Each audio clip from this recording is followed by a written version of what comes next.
American president Donald ട്രംപിന്റെ പ്രകോപനപരമായിട്ടുള്ള പ്രസ്താവനയോടെയാണ് പശ്ചിമേഷ്യയിലെ വാഗ്പോര് പുതിയ തലത്തിലേക്ക് കടന്നുകൊണ്ടിരിക്കുന്നത്. ഇറാനെ ബോംബിട്ട് ശിലായുഗത്തിലേക്ക് അയക്കുമെന്ന ട്രംപിന്റെ പ്രഖ്യാപനം അദ്ദേഹത്തിന്റെ അനുയായികൾക്കിടയിൽ വലിയ ജനപ്രീതി നേടി. തൊട്ടുപിന്നാലെ അമേരിക്കൻ യുദ്ധ സെക്രട്ടറി പീറ്റ് ഹെഗ്സെത്തും ഇതേ വാചകം ആവർത്തിച്ചുകൊണ്ട് രംഗത്തെത്തി. എന്നാൽ ഈ സൈനിക ഭീഷണികൾക്ക് ഇറാൻ നൽകിയ മറുപടി ലോകത്തെ അമ്പരപ്പിക്കുന്നതായിരുന്നു. അതായത് ആയുധങ്ങൾ കൊണ്ടുള്ളതല്ല, മറിച്ച് ആയിരക്കണക്കിന് വർഷത്തെ നാഗരികതയുടെ കരുത്ത് വിളിച്ചോതുന്നതായിരുന്നു. സൗദി അറേബ്യയിലെ ഇറാനിയൻ എംബസിയിലൂടെയാണ് ഇറാൻ തങ്ങളുടെ ശക്തമായിട്ടുള്ള പ്രതികരണം അറിയിച്ചിട്ടുള്ളത്. ശിലായുഗമോ? നിങ്ങൾ ഗുഹകളിൽ തീ തിരിഞ്ഞു നടന്ന കാലത്ത് ഞങ്ങൾ സൈറസ് സിലിണ്ടറിൽ മനുഷ്യാവകാശങ്ങൾ എഴുതി ചേർക്കുകയായിരുന്നു എന്നായിരുന്നു ഇറാന്റെ മറുപടി.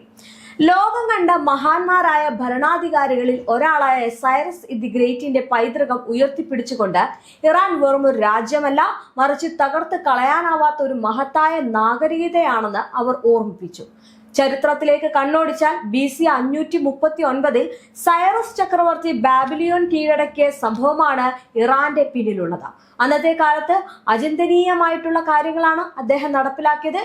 കീഴടക്കപ്പെട്ട നാട്ടിലെ അടിമകളെ അദ്ദേഹം മോചിപ്പിച്ചു. എല്ലാ ജനവിഭാഗങ്ങൾക്കും മതസ്വാതന്ത്ര്യം അനുവദിച്ചു.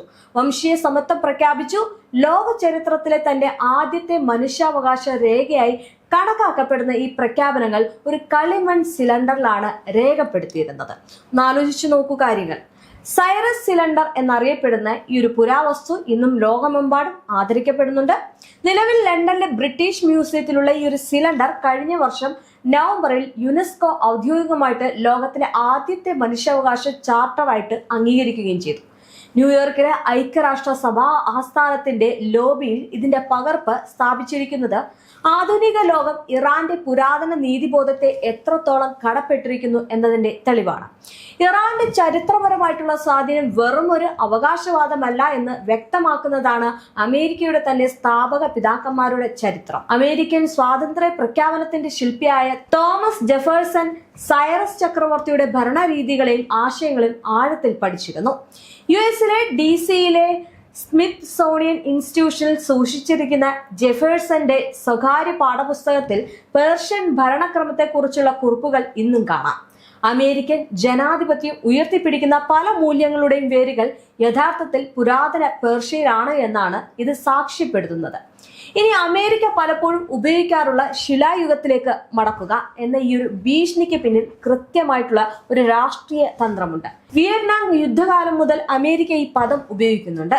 9/11 ആക്രമണത്തിന് ശേഷം പാകിസ്ഥാനെ ഭീഷണിപ്പെടുത്താനും അമേരിക്ക ഈ വാചകം ഉപയോഗിച്ചതായിട്ട് ചരിത്ര രേഖകൾ പറയുന്നുണ്ട്. ഒരു ജനതയെ പ്രാകൃതരെന്നും പിന്നോക്കമെന്നും വിശേഷിപ്പിക്കുന്നതിലൂടെ അവരെ മനുഷ്യത്വരഹിതമായിട്ട് ചിത്രീകരിക്കാനും അതുവഴി സൈനിക നടപടികൾക്ക് ന്യായീകരണം കണ്ടെത്താനുമാണ് ഇത്തരം ഭാഷാ പ്രയോഗങ്ങൾ കൊണ്ട് ഉദ്ദേശിക്കുന്നത്. എന്നാൽ ഇന്ന് സാമ്രാജ്യത്വ വാചാടോപങ്ങളെ ഇറാൻ നേരിട്ടത് തങ്ങളുടെ അതിജീവന ചരിത്രം ചൂണ്ടിക്കാണിച്ചുകൊണ്ടാണ്. അലക്സാണ്ടർ ചക്രവർത്തിയുടെ കൊടുങ്കാറ്റുകളെയും മംഗോളിയൻ സൈന്യത്തിന്റെ രക്തരൂക്ഷിതമായിട്ടുള്ള അധിനിവേശങ്ങളെയും അതിജീവിച്ച ജനതയാണ് ഇറാനികൾ. ഓരോ തവണ ആക്രമിക്കപ്പെടുമ്പോഴും കൂടുതൽ കരുത്തോടെ ഉയർത്തെഴുന്നേറ്റ് ഇറാന്റെ സംസ്കാരം മാറ്റമില്ലാതെ തുടരുന്നു. ഭൗതികമായിട്ടുള്ള ബോംബുകൾക്ക് ഒരു നാഗരികതയുടെ ആത്മാവിനെ തകർക്കാൻ കഴിയില്ല എന്ന സന്ദേശമാണ് ഇതിലൂടെ അവർ നൽകുന്നത്. ഏതായാലും സൈനികമായിട്ടുള്ള പ്രത്യാക്രമണങ്ങളെ കുറിച്ച് സംസാരിക്കുന്നതിന് പകരം നയതന്ത്രവേദികളിൽ ചരിത്രത്തെയും പൈതൃകത്തെയും ആയുധമാക്കാൻ ഇറാന് സാധിച്ചു. അമേരിക്കയുടെ അഹന്തയ്ക്ക് മുന്നിൽ തങ്ങളുടെ മഹത്തായിട്ടുള്ള പാരമ്പര്യം വിളിച്ചോതുന്നതിലൂടെ ലോകത്തിന് മുന്നിൽ തങ്ങൾ ആരാണെന്ന് തെളിയിക്കാൻ അവർക്ക് കഴിയും. അത്യാധുനിക ആയുധങ്ങളെക്കാൾ കരുത്ത് പുരാതനമായിട്ടുള്ള സത്യങ്ങൾക്കാണ് എന്ന് ഇറാൻ ഇവിടെ വ്യക്തമാക്കുന്നുണ്ട്. യുദ്ധം എന്നത് കേവലം ഒരു മിസൈലുകൾ തമ്മിലുള്ള പോരാട്ടമല്ല, മറിച്ച് ആശയങ്ങൾ തമ്മിലുള്ള പോരാട്ടം കൂടിയാണെന്ന് ഇറാൻ ബോധ്യപ്പെടുത്തുന്നു. ഒരു ജനതയുടെ ചരിത്രത്തെയും സംസ്കാരത്തെയും തരം താഴ്ത്താൻ ശ്രമിക്കുന്നവർക്ക് തങ്ങൾ ലോകത്തിന് നൽകിയ സംഭാവനകൾ എണ്ണിപ്പറഞ്ഞുകൊണ്ടാണ് ഇറാൻ മറുപടി നൽകിയത്. സൈറസ് സിലിണ്ടറും ജെഫേഴ്സിന്റെ പുസ്തകവും ഇറാന്റെ വാദങ്ങൾക്ക് സാക്ഷികളായിട്ട് ഇന്നും നിലകൊള്ളുന്നുണ്ട്. ചുരുക്കത്തിൽ പറയുകയാണെങ്കിൽ അമേരിക്കൻ ഭരണകൂടത്തിന്റെ യുദ്ധക്കൊതിക്ക് മുന്നിൽ ഇറാൻ ഉയർത്തുന്നത് ആയിരക്കണക്കിന് വർഷത്തെ സ്ഥിരതയുടെയും സംസ്കാരത്തിന്റെയും പ്രതിരോധമാണ്, ആയുധങ്ങൾ കൊണ്ട് രാജ്യത്തെ തകർക്കാൻ കഴിഞ്ഞേക്കാം, എന്നാൽ സഹസ്രാബ്ദങ്ങളിലൂടെ കെട്ടിപ്പടുത്ത ഒരു നാഗരികതയെ ബോംബിട്ടില്ലാതാക്കാൻ കഴിയില്ല എന്ന് ഇറാൻ തെളിയിക്കുന്നു. ആധുനിക നയതന്ത്ര ചരിത്രത്തിൽ ഇറാന്റെ ഈ ഒരു മാസ് പ്രതികരണം എന്നെന്നും ഓർമ്മിപ്പിക്കപ്പെടും. മാത്രമല്ല, ഇറാന്റെ ഇത്തരം പൊള്ളയായിട്ടുള്ള നീക്കങ്ങൾ ഒരിക്കലും നടക്കാനും പോകുന്നില്ല. ഇതിനു മുമ്പും നമ്മൾ കണ്ടതാണ് ഹോർമുസ് കടലിടുക്കിലെ 48 മണിക്കൂർ നിർണായകം എന്ന് പറഞ്ഞത്.